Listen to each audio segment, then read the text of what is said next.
This commentary is not political, yet politics are an influence. This is not a summation of what is or has been, but rather what lies between that which is fiction and that which is reality. What this possible headline is intended to do is to make you wonder, what if?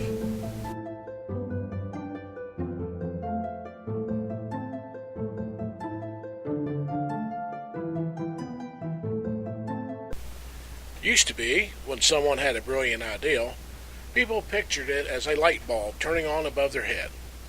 Well, that changed in 2012, didn't it?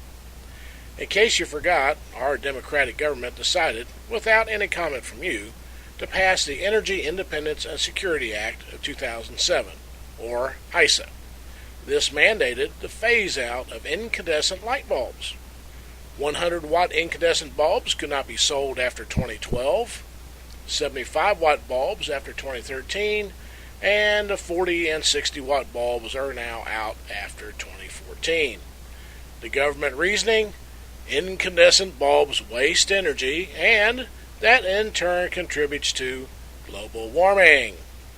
So what we have now are those cute little curly compact fluorescent lights called CFLs that cost over double that of what the incandescents did. Or you can get the even more expensive light-emitting diodes, or LEDs. These both alternative light sources, we are told, save energy and thus save the world.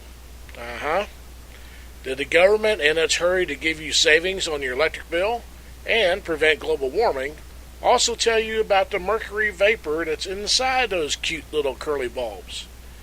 How about the UVC and UVA, that's ultraviolet radiation, that they release? No? Well, let me give you a science lesson that GE didn't want you to have. Inside one 30-watt CFL, there are up to 800 micrograms of mercury that can be released if the bulb is broken. So what? Well, this is 8 times what is allowable by OSHA for an 8-hour workplace exposure, and 8,000 times the recommended limit for children. In case you haven't read your CFL box, one broken bulb is supposed to require a cleanup and 1 to 2 hours of household ventilation to the outside. 5 or more broken CFLs require immediate evacuation of the premises and a hazmat team to be called. Don't remember those commercials, do you? The release of UV radiation from these bulbs is strong enough to burn the skin cells, and can initiate cell death and skin cancer. Well, I guess that's okay as long as we save the world, right? Apparently, politicians don't know about mercury in the environment. According to the Association of Lighting and Mercury Recyclers, 98% of CFLs end up in landfills, creating a mercury buildup that can escape into the soil and waterways. In case you didn't know, mercury, along with other heavy metals, get into the food chain and build up because they stay there. This means that one little fish gets mercury, another bigger fish eats it and gets mercury not only from that one, but every other fish that it eats. And the mercury stays in the fish as bigger fish eat smaller fish. The amount just continues to build up until guess who eats it last? That's right, you want hush puppies or coleslaw with that meal. Mercury has long been recognized as toxic to humans. The saying "mad as a hatter" has been used to describe the symptoms of mercury poisoning exhibited by hat makers from the 17th and 18th century who regularly used mercury-based compounds. Put simply, mercury is recognized as a dangerous neurotoxin.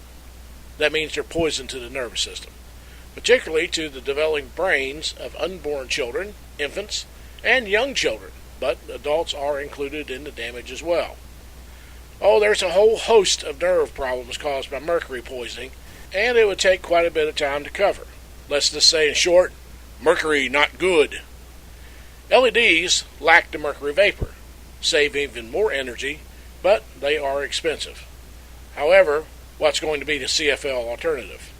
We can't go back to those nasty incandescents and their wasteful ways, can we? By the way, how's that energy savings going since you switched to CFLs? And now, what could be tomorrow's headline or not? Either way, just keep thinking, what if? Lights out, America. This is Jeff Silvers with tonight's headlines. Not since the Great Tobacco Suits of November 1998, when the Attorneys General of 46 states agreed to settle state cases against 4 of the largest tobacco companies, has there been such a national uproar. All over the light bulb that may currently be lighting in your house.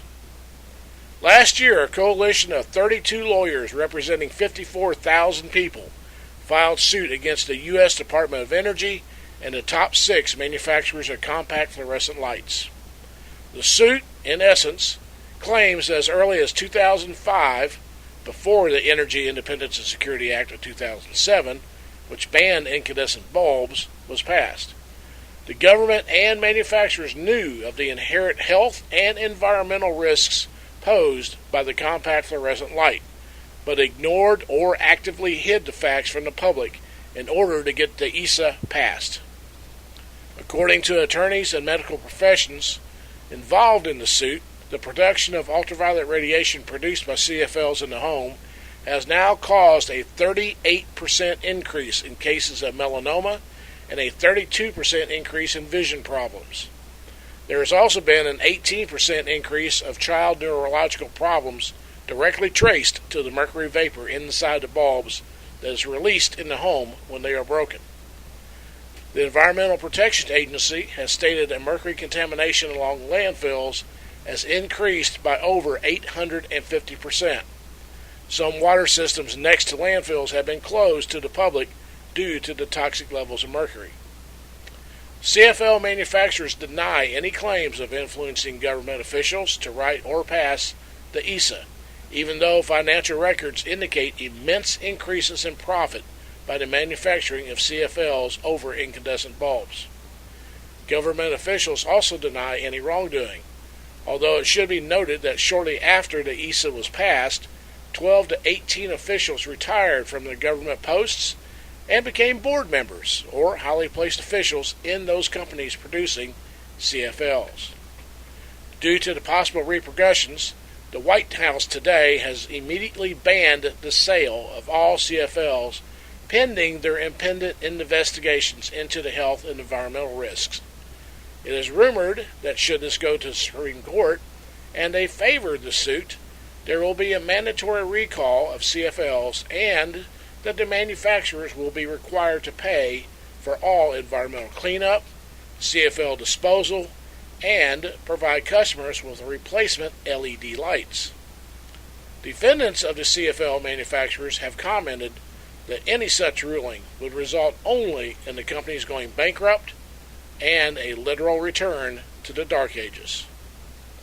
And later in the news, food or fuel, the debate over ethanol.